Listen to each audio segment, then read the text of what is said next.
मुकेश अंबानी हो या कोई और मुकेश हो, हम भारतीय शादियों में पैसा पानी की तरह क्यों बहाते हैं। मुकेश अंबानी को तो ज़रूरत नहीं पड़ी, लेकिन आम आदमी तो कर्जे का बोझ लेकर महंगी और औकात से बाहर जाकर शादी करता है। क्यों? पिछले दिनों एक सर्वे आया जो कहता है कि 80% भारतीय छोटा बड़ा कर्जा लेकर शादी करते हैं। शादियों में खर्चे और भव्य शादी का ऐसा क्या ऑब्सेशन है हम भारतीयों को? क्यों हम ऐसा करते हैं?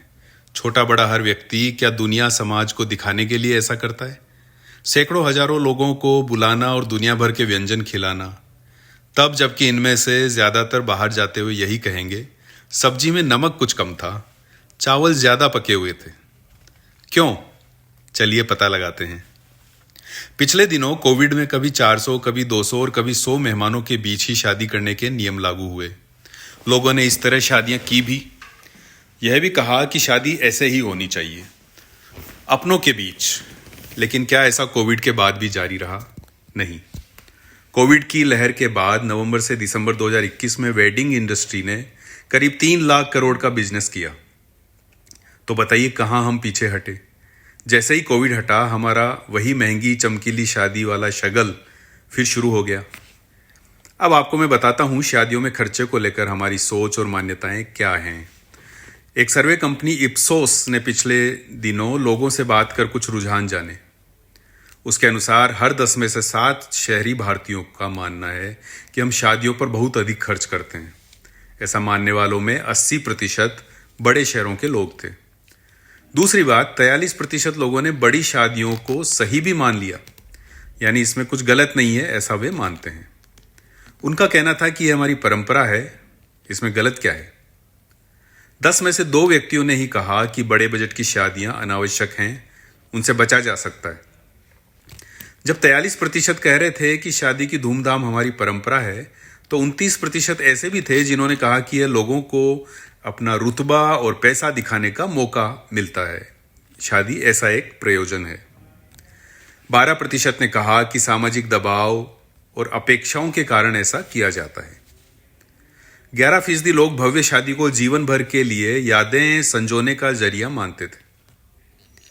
मुकेश अंबानी ने अपने बेटे की जो भव्य सितारों से भरपूर शादी की है, उसका असर क्या आगे आम लोगों की शादियों पर देखने को मिलेगा? इसका जवाब भी उक्त सर्वे में है जो पहले हुआ था। 5% लोगों ने कहा कि सोशल मीडिया और सेलिब्रिटी संस्कृति के कारण भी शादी में चमक दमक लाई जा रही है। उद्योग, फिल्म, खेल, राजनीति, कला से जुड़े 1200 से ज्यादा देशी विदेशी सितारों से सजी अनंत अंबानी की शादी अंबानी परिवार का पहला इस तरह का असल जिंदगी का मेगा शो नहीं है। इससे पहले 2018 में मुकेश अंबानी की बेटी ईशा अंबानी की शादी के उदयपुर, मुंबई आदि शहरों में हुए समारोह आपको याद होंगे। ब्लूमबर्ग में अरबपतियों की सूची के अनुसार 8.16 लाख करोड़ की नेटवर्थ के साथ अंबानी सबसे अमीर भारतीय और दुनिया के 13वें सबसे अमीर व्यक्ति हैं।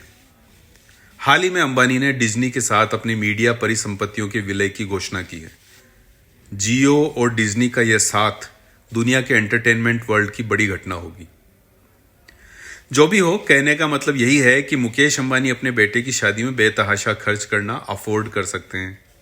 हम अपनी क्षमता में बेतहाशा खर्च नहीं करते, बल्कि उधार लेकर क्षमता के बाहर चले जाते हैं। उस परंपरा को निभाने के लिए, समाज को दिखाने के लिए और कथित रूप से यादों को संजोने के लिए। यादें तो आप किसी यूनिक आइडिया के साथ सादगी भरी शादी करें तो भी सहेजी जाएंगी। खैर, यह परिवार समाज सबसे जुड़ा मामला है। खर्च कम न कर सको तो यह तो करो कि शादी का खर्चा दूल्हा और दुल्हन के परिवारों के बीच बराबर बांट लिया जाए। आजकल लोग ऐसा करते भी हैं। सर्वे में 56% लोगों ने इस बात की पैरवी की है। और कुछ नहीं, इससे बेटी के पिता पर पड़ने वाला जीवन भर का बोझ कुछ कम हो सकेगा। बैंड बाजा बारात शुभ हो, मंगल हो, सावधानी के साथ हो। नमस्कार।